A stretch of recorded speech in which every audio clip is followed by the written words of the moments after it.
l'obligation de santé et de sécurité au travail. السلام عليكم، بخير لاباس عليكم؟ كي داير الصحة مزيان؟ اموركم بخير؟ دونك اليوم ان شاء الله غادي نشوفوا الاطار القانوني ديال الاس اس تي ولا لو سافوتور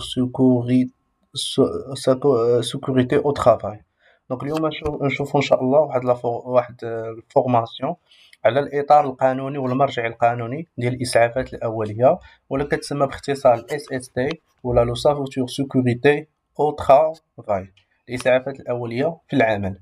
دونك هاد الاوتوماتيزم، هاد الفيديو هذا دونك غادي يشرح لنا الاطار القانوني بجميع التفاصيل ديالو في اطار اللي هو قانوني بشكل مختصر. دونك نحاول نشوفوا لا فيديو ونتبعوا ان شاء الله.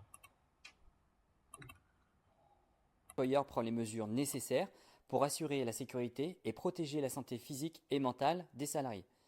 Cela concerne à la fois des faits de harcèlement, de burn-out ou de tentative de suicide. L'employeur prend donc les mesures nécessaires pour assurer la sécurité et protéger la santé physique et mentale des travailleurs.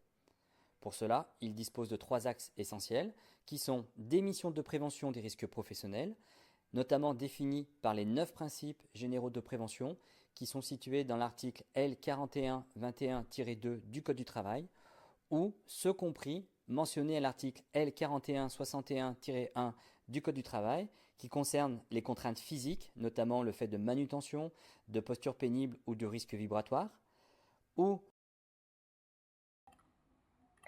دونك هنا كما كتلاحظوا كيشرح لنا 9 ديال لي برينسيپ جينيرو دو بروفونسيون ديال القانون ديال الكود دو ترافاي، قانون الشغل.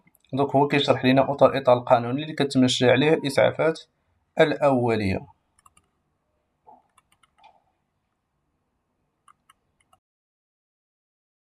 ceux qui sont dans un environnement agressif, notamment les agents chimiques dangereux, les métiers hyperbares, les températures extrêmes ou le bruit, ou par rapport à un rythme de travail spécifique, notamment le travail de nuit, les équipes alternatives ou les mouvements répétitifs. Cela concerne également des actions d'information et de formation.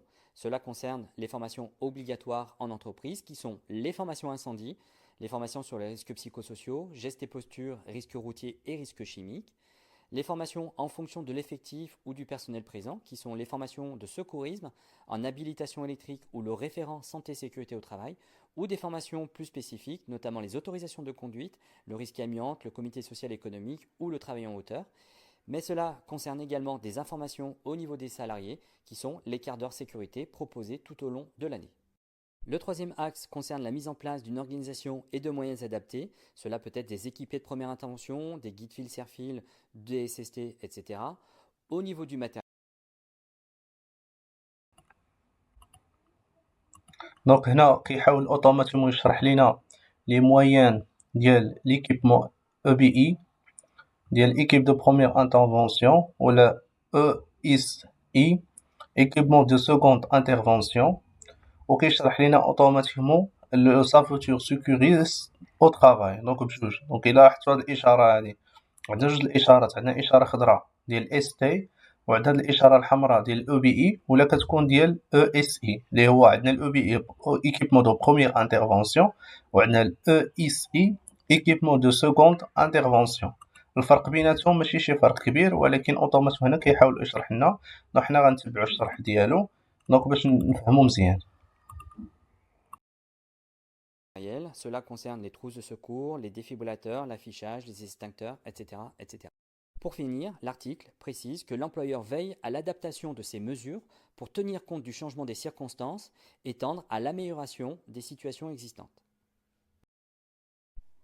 Les sanctions possibles pour le chef d'établissement peuvent être des amendes conséquentes au titre de la responsabilité civile et pénale et même passer au Conseil des prud'hommes ou du tribunal de la sécurité sociale.